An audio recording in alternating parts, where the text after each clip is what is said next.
Good day, artificers. Today I'd like to talk about Molotow liquid chrome pen. I've heard a lot of good things about Molotow liquid chrome, and I decided to start using it, get my first impressions, and then start to apply it to some of my projects. And I'm here to tell you what I think. All in all, the finish of this pen is really good, but there are a couple of considerations when using Molotow liquid chrome, which I will go through later in this video. When I first got this, my first impressions were that this is very liquid. It's not a ink, it is most definitely a paint, and it does flow very smoothly and leave rather thick and liquid finishes before it sets, before it dries. So you do have to give it a fair amount of time. But I've had a lot of fun working with this, detailing with this, and applying it to some of my projects. And I'd like to show you some of the things I've been doing with liquid chrome. And one of them is, in another life, I do paint and detail Transformers toys, and I've had a lot of fun detailing Soundwave with liquid chrome, and I'd like to show you a couple of details that I've worked on here. So you'll see the effect that liquid chrome has on some of his parts. You do get incredibly reflective and metallic parts when using Molotow liquid chrome. It's fun to work with because it does flow very smoothly, and I'll go into some of the considerations when using liquid chrome now. You do want to apply liquid chrome in one smooth motion and not go over your lines too much, or else you start to get streaks.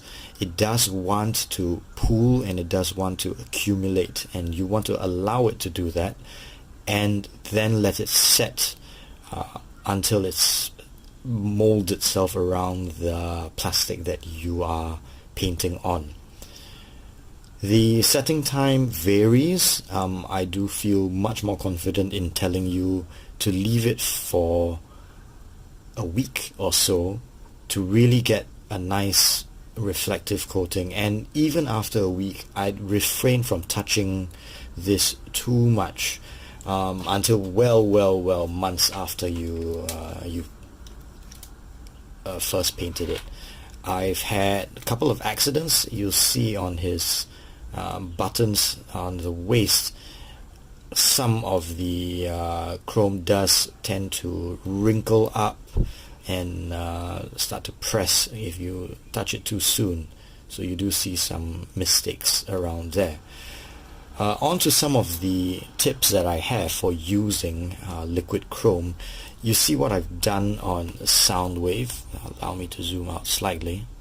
You see what I've done on Soundwave is I've given him sort of a weathering effect. Now this is, if you know Transformers, this is from the new Siege line from Hasbro, and if you know this figure, you'll know that he comes in a blue that's a fair bit lighter than what you see here. I did go over him with Cantor blue, which is why you have all this, and the original figure does have a lot of sort of a matte silver weathering.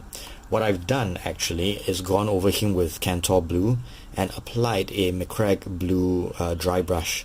Then, because I wasn't happy with the weathering that came originally with this figure, I went in and I did a little bit of weathering with Stormhost silver, and on the very tips of those weathered portions I applied Molotow chrome to give sort of a freshly banged out metal effect that you get from steel objects where they've been painted and then they've had their paint scuffed off, but right inside those scuff marks you see very shiny scratches, and that's what I wanted to achieve here.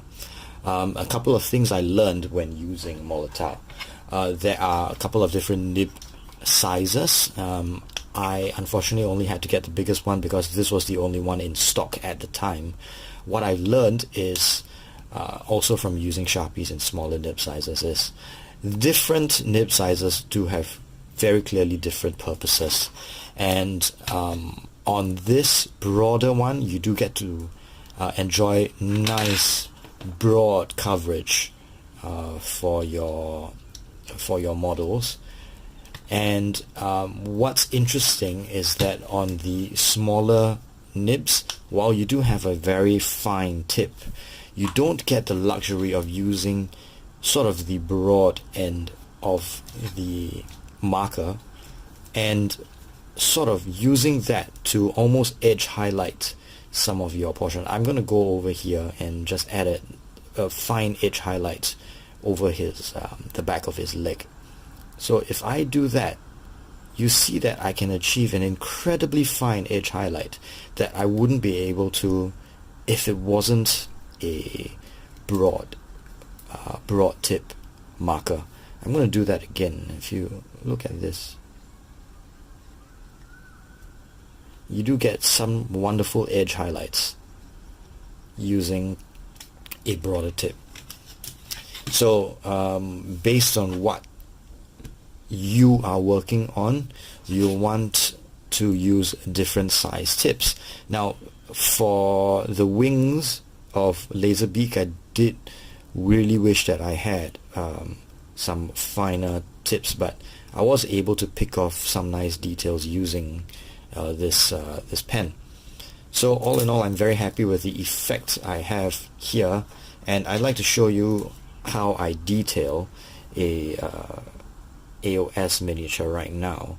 Now this miniature has been finished a fair amount of time ago, and what I want to do is take that broad tip now and just give this mini just a fairly tiny amount of detail. And the reason you don't want to go overboard with the chrome is that he would look rather ridiculous if he had chrome bits all over him, and you just want to detail the parts on him that you think would undergo the most weathering, and just on the tips of those weathered portions add a little bit of chrome.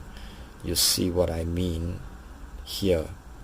When that chrome sets, it'll look like the weapon has been used and cleaned and used and cleaned several times, so that you get some nice sharp metallic detail there. I do want to put it on some of the edges here,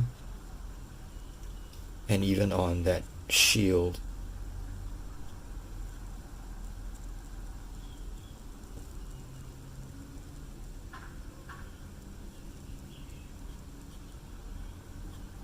And a little goes a long way. You don't want to go overboard with this. You see how those tiny details make the miniature pop a little. And I even go so far as to sort of detail some of the painted and colored portions as well. So this is really good for spot edge lining and spot highlighting. I'm having a lot of fun with this little marker, and I definitely recommend getting one or two, perhaps a really broad one. I would recommend the broad one above everything else first, because you can get those nice highlights, and then if you're happy with it, get a fine one and then work out some nice details. Like I probably want a finer marker to work on those details there. But already you see the miniature take on sort of a different quality when I pick out some chrome details. It sort of gives it that shine and a little bit of dimension on all the metallics. Obviously, I wouldn't recommend this for a miniature where you're running non-metallic metals. However, if you are doing these true metallics, you will have a lot of fun with your liquid chrome. So I thank you for taking care of me and keeping me company in this video. I would urge you to have a look at some of my other model vlogs. You'll find a lot of interesting projects, especially with electronics. And please like, subscribe, and share these videos if you feel so inclined. It does go a long way for me with your subscriptions. So I thank you all once again, and do visit our supporting website, halfbox.com, half-box.com, to list and trade miniatures that you think would be of no use to you but of use to someone else. Thank you all, and as always, take care. Goodbye.